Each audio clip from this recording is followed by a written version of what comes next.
before I tell you the story, remember, many of you want to know the real story of what happened with BJ Penn. Here's the deal. You give me 1,000 thumbs up, 500 comments on this video, or any video moving forward, and I will tell the real story, 100% unedited, of what really happened between BJ and myself. You want it? You got to earn it. I'm happy to tell it. Now, Joe Rogan asked me on the Joe Rogan Experience to tell the story, and I didn't tell it. I'm only going to share it as an exclusive for you guys, but I need 1,000 thumbs up, 500 comments below. I've never gotten that on this channel before, and if you guys decide it's worth it, I will definitely reward you with that story. What's up, everybody? Mike Dolce, 4-time world MMA Trainer of the Year, and a lot of other really cool stuff too. Today, I am newsbreaker, storyteller, entertainer. I'm going to tell you about the first time Dana White thought about Fight Island. You don't know this. You've never heard this story. You've only heard it here first.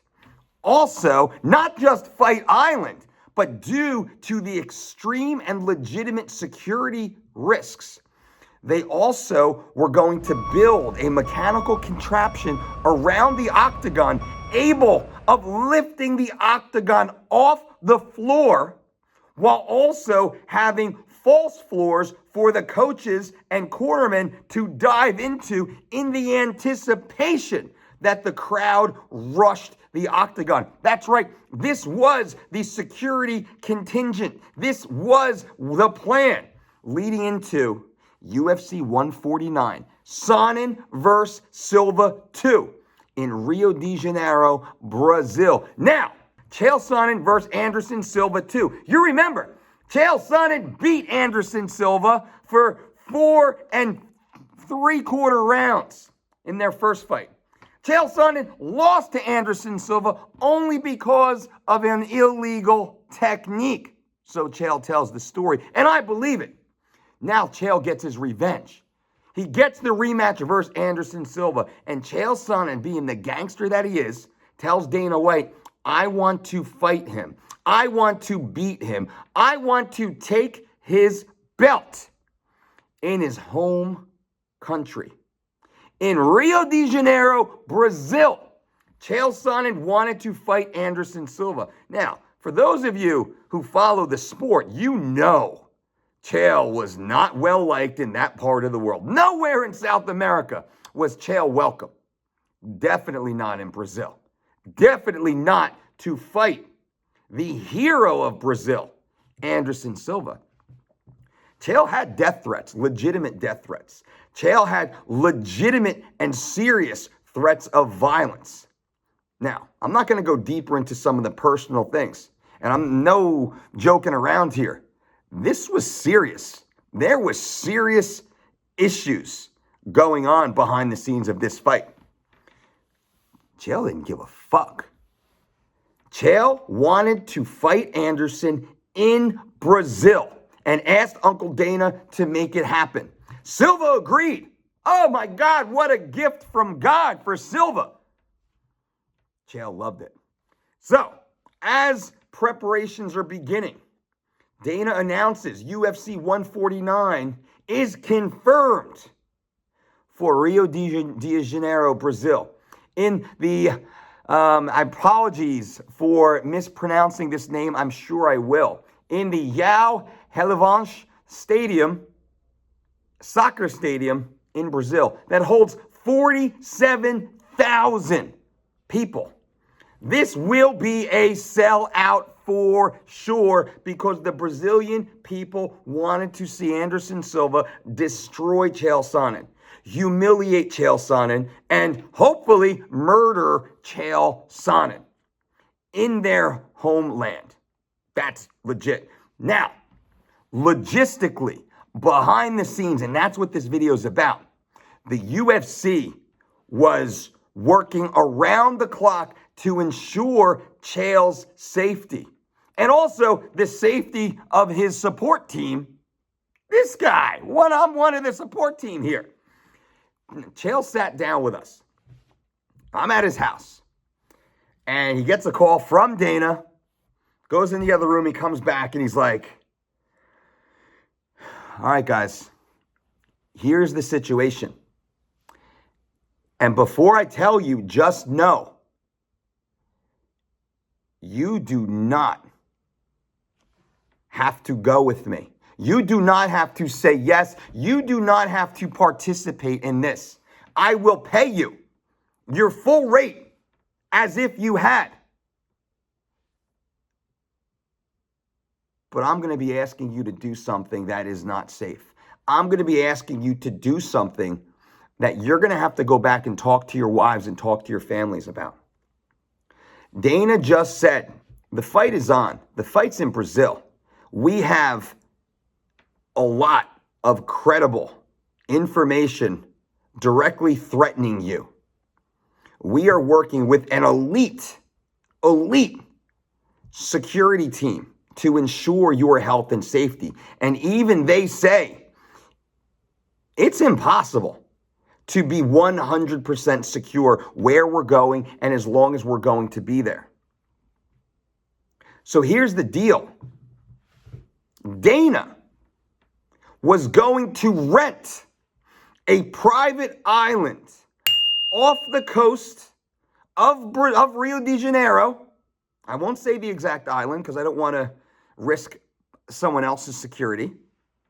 A private island. They were going to send security specialists to clear the island, completely vacate it.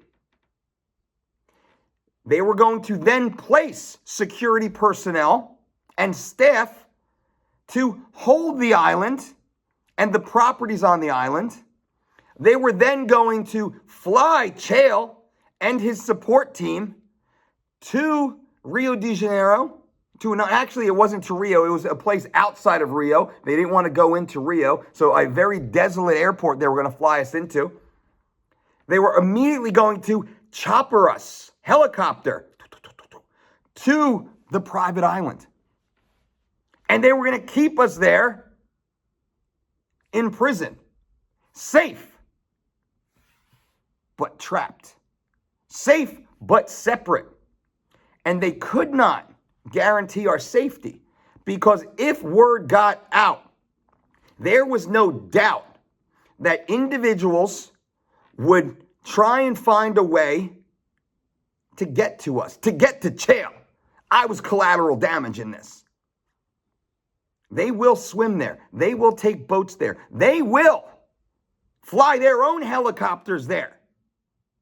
Because Chael Sonnen was one of the most controversial figures in the world at this point in time, specifically with regards to the Brazilian people, who I love. Brazilians always treated me well. But Chael's my boy, and I'm in. Now, if we agreed to that, then we would likely be safe, have bodyguards. And when I say bodyguards, I'm not talking Kevin Costner here. I'm talking high-end professionals. Thank goodness. Enough said on that. Serious business. If we agree to that, then we're there. Then the next concern is fight night. Chael fighting Anderson. If Chael wins, there was no doubt the octagon would be rushed. As far as all the data that came back, and this is outside my pay grade, we were being told 47,000 people inside that arena. 46,995 people hate Chael Sonnen. The other 5 would be Chael and his 4 quartermen. Everybody else, not on Team Dark Side. So, the UFC reached out to Bono of U2 fame, and we're trying to coordinate a deal to rent the U2 360-degree rotating, elevating mechanical stage to place the octagon in or on. Real story, ladies and gentlemen. You've never heard this before. Real story. The UFC wanted to get the U2 stage for, in the event of a security breach, they would be able to raise the octagon with Chael inside and get, hopefully, him out of harm's way. There would be false floors built into where the corner was for us to either go up with Chael in the octagon or to dive underground, bunker style, and protect ourselves from the rush of the crowd. Real stories. Now, to his credit, Chael agreed to everything. He agreed to everything, knowing the risk, the extreme risk just to get into the country. Risk. To stay in the country we had to be there a minimum of 2 weeks. 2 weeks not knowing. Everywhere you look, everywhere you turn, any stranger could be that person who doesn't have good intentions. Right? You gotta plan for it. And as the strategic consultants, security consultants were breaking down all the possible scenarios, this became very real and very scary. Make the hair stand up on your neck type of scary. Chael agreed to it all.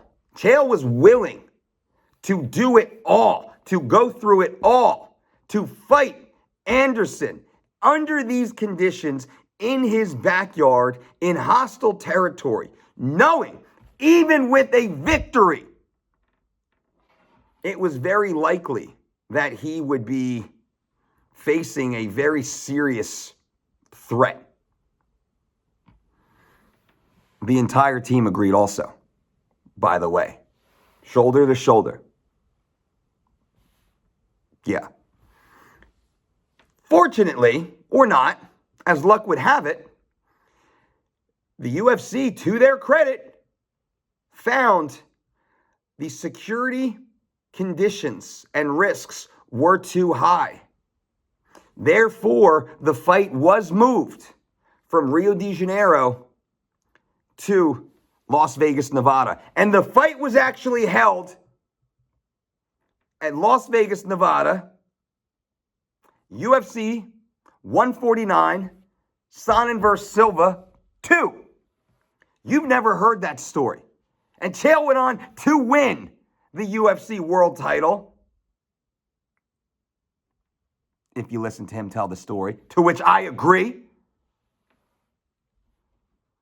And continues to remain the baddest man in the history of MMA. That is a real story, ladies and gentlemen. You've never heard that story before. That is a real story. Dana has had the Fight Island idea before. This isn't his first rodeo. Dana is a motherfucking gangster. Forget all the bylines and all the headlines and all the little sound bites that people say. Say what you will about Dana White, but that dude is a motherfucking gangster. Gangster. All of this was hatched in his head. Putting it all together to make it happen. The U2 stage, are you kidding me? To raise the octagon from the stampeding crowd? Are you kidding me? Insanity. I would have loved to have been a part of it. I'm so happy and proud and honored to have been a part of it, to be a small little part of this story, to have experienced it and witnessed it. And I'm so happy that I can share it with you and take you behind the scenes of my 20-plus year career in the most brutal, most real sport on the planet. Super cool to have you guys along on this journey with me. Now, remember, Give me story ideas. Leave comments below. What more do you want to hear? What athletes what do you want me to talk about? What have you heard that may or may not be true? Let me know. Any other ideas? Weight loss, fat loss, muscle gain, whatever you want to know, leave it below. But if you want to hear the BJ Penn story, I need 1,000 thumbs up. I need 500 comments below. This story by itself is worth 1,000 thumbs up and 500 comments, regardless of the promise of another amazing story. Because guess what? I got more amazing stories. I have 20 years of amazing stories you've never heard that you would not believe. You wouldn't believe this story if it was on TV. I was there. I lived it. It's fucking amazing. I got so many stories. And I forgot about that until today. When I was walking in the gym with my coffee thinking about Fight Island, I was like, oh, son of a bitch, Rio de Janeiro. Boom. Sonnen, Silva 2. Boom. You too. Boom. That's it. And part of the issue, U2 was on tour. They couldn't get their stage to us in time and back to where it needed to be. Had that stage been available, had their tour date been slightly different, that fight very might have happened exactly the way it was being planned to happen. They couldn't get that, and they just couldn't get the logistics together for fight night to pull the cord. And to their credit, to Dana's credit, he erred on the side of safety, brought the fight back into Las Vegas, which he owns Las Vegas, and made sure it was one of the biggest events, one of the safest events, but by far one of the most lucrative events in the history of UFC. There you go, guys and gals. I appreciate you all for being here. Subscribe to the channel. Bang that little bell for the notifications. Thumbs up, comments below, and until next time, boom.